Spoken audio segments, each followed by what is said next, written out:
Hey guys, in this video, I will show you how to fix your Samsung mic not working. Alright, let's begin.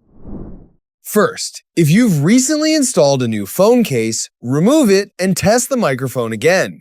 Some cases can partially block the microphone opening and affect audio quality.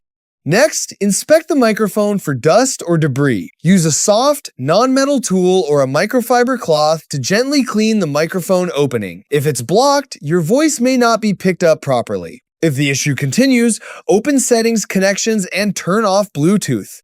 If your phone is connected to a Bluetooth headset or speaker, it may be using that device's microphone instead of the built-in one. If the microphone only doesn't work in a specific app, go to Settings, Apps, select the affected app, then open Permissions and make sure microphone access is set to allow while using the app.